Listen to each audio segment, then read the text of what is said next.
আসসালামু আলাইকুম বন্ধুরা, আশা করছি সবাই ভালো আছেন। বন্ধুগণ, কয়েকদিন পূর্বেই ইরানের সর্বোচ্চ নেতা আয়াতুল্লাহ আল খামেনি তার ভাষণে স্পষ্ট করে বলেছেন, বিশ্বের মুসলিম উম্মাহকে একত্রিত হয়ে ইসরায়েলের বিরুদ্ধে প্রতিবাদে সোচ্চার হতে হবে। কিন্তু আশ্চর্যের বিষয় হলো, তার এই আহ্বানের পরপরই ইসরায়েল হামলা শুরু করে দেয় একের পর এক। আর সেই হামলার লক্ষ্য হয় গাজা, ফ্লোটিলা, এমনকি কাতারের মাটিও। একদিকে শান্তি আলোচনার টেবিলে বসে কথাবার্তা চলছে যুদ্ধবিরতি নিয়ে, অন্যদিকে আকাশে ঝরছে বোমা, ভেঙে পড়ছে হাসপাতাল, স্কুল, মসজিদ। আসলে অনেক বিশ্লেষক মনে করছেন, আমেরিকা আর ইসরায়েলের আসল লক্ষ্য শান্তি নয়, তাদের লক্ষ্য হামাসকে নিরস্ত্র করা, ধ্বংস করে দেয়া, যাতে ফিলিস্তিনি প্রতিরোধ চিরতরে শেষ হয়ে যায় এবং শান্তি চুক্তির নামে পুরো জাতিকেই মানচিত্র থেকে মুছে ফেলা যায়। আজকের ভিডিওতে আমরা তুলে ধরব কয়েকটি গুরুত্বপূর্ণ দিক। এর মধ্যে এক নম্বরেই থাকছে কাতারে ইসরায়েলের বিমান হামলা এবং ট্রাম্প কাতারের বিতর্ক। 2 নম্বর, সৌদি আরব ও জর্ডানের আকাশসীমা ব্যবহার করে ইসরায়েলের হামলা। 3, কাতারের রহস্যময় ভূমিকা, ডাবল গেম নাকি টিকে থাকার কৌশল। 4, ইরানের শক্ত প্রতিক্রিয়া ও নতুন জোটের ইঙ্গিত। এবং 5 নম্বরে সবচেয়ে বড় প্রশ্ন, শান্তি চুক্তির আড়ালে কি আসলে চলছে ফিলিস্তিন জাতিকে পৃথিবী থেকে মুছে দেওয়ার পরিকল্পনা? আজকের এই আলোচনা শুধু মধ্যপ্রাচ্য নয়, পুরো পৃথিবীর জন্য খুবই গুরুত্বপূর্ণ। তাই আশা করব ভিডিও শুরু থেকে শেষ পর্যন্ত থাকবেন। ভিডিওর মূল পর্ব শুরু করার পূর্বে আপনাদের কাছে অনুরোধ থাকবে, আপনারা অবশ্যই আমাদের চ্যানেলটি সাবস্ক্রাইব করবেন এবং সেই সাথে সাথে অল বেল আইকন নোটিফিকেশনটি অন করবেন এবং আমাদের ভিডিও অবশ্যই লাইক ও শেয়ার করে আমাদের সাথেই থাকবেন। প্রথমে আসি কাতারের মাটিতে চালানো বিমান হামলার কথায়। ঘটনাটা ঘটেছিল তখনই যখন দোহায় যুদ্ধবিরতির আলোচনায় বসেছিলেন হামাস নেতারা। হঠাৎ আকাশ থেকে ঝাঁপিয়ে পড়ে ইসরায়েলের যুদ্ধবিমান। 15টি বিমান অংশ নেয় এই অভিযানে। কিন্তু প্রশ্ন হলো, ইসরায়েলের বিমান কাতার পর্যন্ত পৌঁছালো কিভাবে? ভৌগোলিকভাবে ইসরায়েলের সঙ্গে কাতারের সীমান্ত নেই, মাঝখানে রয়েছে জর্ডান ও সৌদি আরব। তাহলে কি ইসরায়েলের যুদ্ধবিমান তাদের আকাশসীমা ব্যবহার করেছে? এখানেই আসে বিতর্ক। জর্ডান ও সৌদি আরব দুই মুসলিম রাষ্ট্রই জানত এই আক্রমণ কাতারের দিকে যাচ্ছে, কিন্তু তারা কোনো বাধা দেয়নি। এমনকি বিগত মাসগুলোতে দেখা গিয়েছে সৌদি আরব গোপনে ইসরায়েলের সঙ্গে গোয়েন্দা তথ্য আদান প্রদান করছে। জর্ডানও যুক্তরাষ্ট্র ও ইসরায়েলের ঘনিষ্ঠ মিত্র। তাহলে কি মুসলিম বিশ্বের মধ্যেই লুকিয়ে আছে সেই সর্ষের মধ্যে ভূত? একদিকে তারা প্রকাশ্যে ফিলিস্তিনের পাশে থাকার কথা বলে, অন্যদিকে পর্দার আড়ালে ইসরায়েলকে সহায়তা করে যাচ্ছে। বিশেষজ্ঞরা বলছেন, ইসরায়েলের এই হামলা কাতারের প্রাপ্য, কারণ কাতার নিজেই এই হামলার ব্যবস্থা করে দিয়েছে। আপনাদের নিশ্চয়ই মনে আছে, কয়েকদিন পূর্বে এক ভিডিওতে আপনাদের বলেছিলাম কাতারের আল উদেদ বিমান ঘাঁটিতে 2টা KC-46 রিফুয়েলিং বিমান এনে রেখেছিল আমেরিকা। আর এই দুটি বিমান ইসরায়েলকে ডেলিভারি দেওয়ার জন্য, যাতে করে পরবর্তী যুদ্ধগুলো করতে কোনো প্রকার সমস্যা না হয় ইসরায়েলের। অর্থাৎ ইসরায়েল থেকে ইরানে হামলা চালানো অথবা ইসরায়েল থেকে ইয়েমেনে বিমান হামলা চালানোর জন্য আকাশেই, যাতে করে তারা তাদের বিমানগুলোকে রিফুয়েলিং করতে পারে। যখন কাতারের মধ্যে ইউএসএ এই KC-46 বিমান এনে রেখেছিল, তখন কাতার কিন্তু এর কোনো প্রতিবাদ করেনি বা কোনো টু শব্দ পর্যন্ত করেনি। অলরেডি এই KC-46 বিমান ইসরায়েলে ডেলিভারি দেওয়া হয়েছে। আর এই KC-46 বিমান হাতে পাওয়ার পর ইসরায়েল প্রথম আঘাত হানল খোদ কাতারেই। অর্থাৎ যারা তাদের পণ্য চালানে সহায়তা করেছিল, তাদেরকেই তারা প্রথম আঘাত করলো। আর এই ক্ষেত্রে দুইটা বিষয় পরিষ্কারভাবে প্রতীয়মান হয়। 1 নম্বর, অন্যের জন্য গর্ত করলে সেই গর্তে নিজেকেই পড়তে হয়, আজ না হয় কাল। আর 2 নম্বর, ইসরায়েল আর আমেরিকার কোনো বন্ধু নেই, তারা যে পাত্রে খায় ওই পাত্রই ফুটো করে দেয়।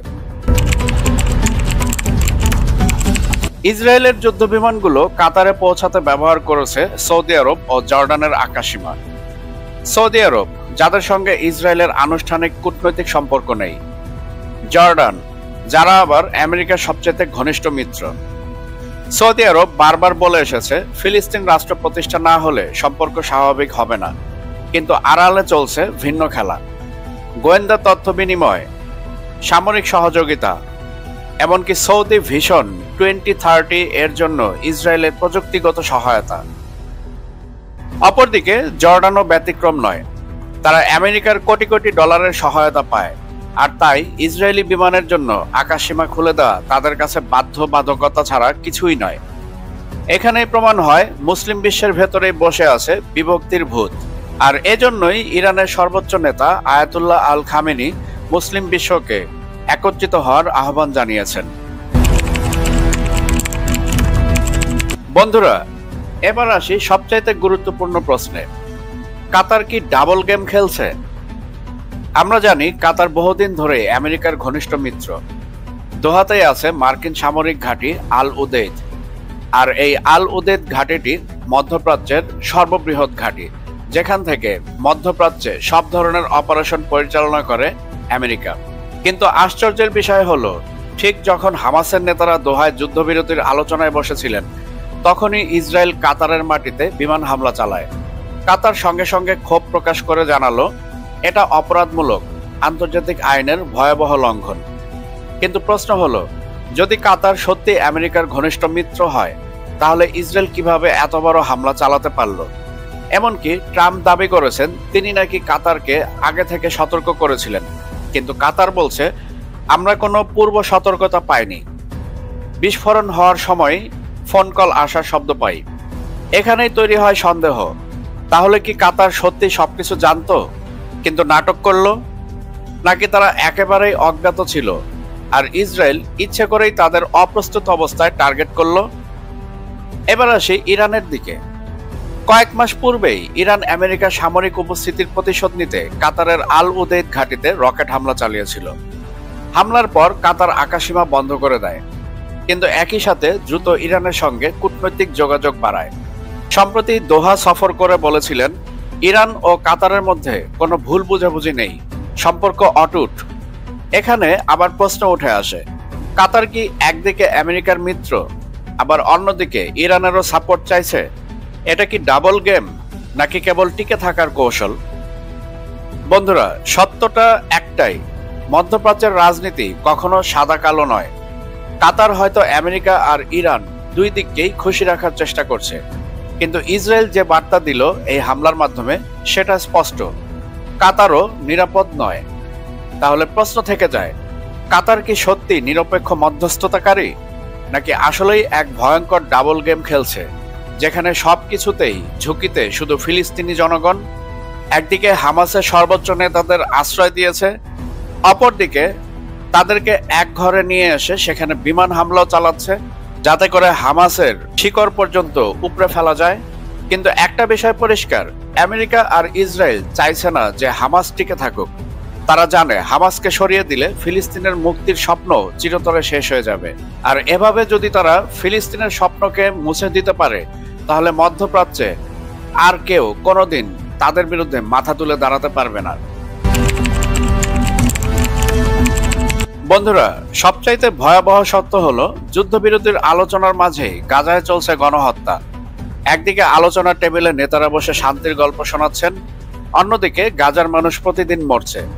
হাসপাতালগুলোতে আহতদের ভিড়, কিন্তু চিকিৎসা নেই।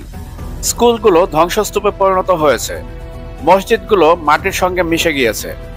জাতিসংঘ বলছে নিহতদের বেশিরভাগই নারী আর শিশু। তাহলে প্রশ্ন, এটা কি আত্মরক্ষা, নাকি পরিকল্পিতভাবে একটি জাতিকে মানচিত্র থেকে মুছে দেওয়ার চেষ্টা? এমনকি হামাসের নেতাদের টার্গেট করতে গিয়ে কাতারের মাটিতেও আক্রমণ করছে ইসরায়েল। সবকিছু মিলে স্পষ্ট হয়ে যায়, ইসরায়েলের আসল উদ্দেশ্য নিরাপত্তা নয়, বরং ফিলিস্তিনকে ধ্বংস করা। এদিকে সবচেয়ে বড় সত্যটা হলো, শান্তি আলোচনা আসলে শান্তির জন্য নয়। আমেরিকা আর ইসরায়েলের মূল লক্ষ্য হামাসকে ধ্বংস করা। হামাস ধ্বংস হলেই ফিলিস্তিনি প্রতিরোধ চিরতরে শেষ হয়ে যাবে। তারা চাইছে যুদ্ধবিরতির নামে হামাসকে নিরস্ত্র করে একে একে হত্যা করতে। এভাবে তারা শুধু হামাসকে নয়, পুরো ফিলিস্তিন জাতিকে পৃথিবী থেকে মুছে ফেলতে চায়। তাহলে প্রশ্ন হলো, এটা কি সত্যি শান্তি চুক্তি, নাকি এটা ফিলিস্তিনের মৃত্যু পরোয়ানা? আজ আমরা যা দেখলাম তা শুধু যুদ্ধ নয়, এটা হলো মধ্যপ্রাচ্যের বিশ্বাসঘাতকতার গল্প। ইসরায়েল হামলা চালায়, সৌদি জর্ডান আকাশসীমা খুলে দেয়। কাতার বিভক্ত অবস্থায় থাকে আর আমেরিকা পুরো খেলাটা চালায়। এবার প্রশ্ন, মুসলিম বিশ্ব কি সত্যি ঐক্যবদ্ধ হবে, নাকি নিজেদের স্বার্থের কারণে একে একে সবাই ফিলিস্তিনকে বিক্রি করে দিবে? উপরে উল্লেখিত সকল আলোচনা প্রমাণ করে দিচ্ছে এটা শুধু যুদ্ধ নয়, এটা একটা জাতিকে নিশ্চিহ্ন করার পরিকল্পনা।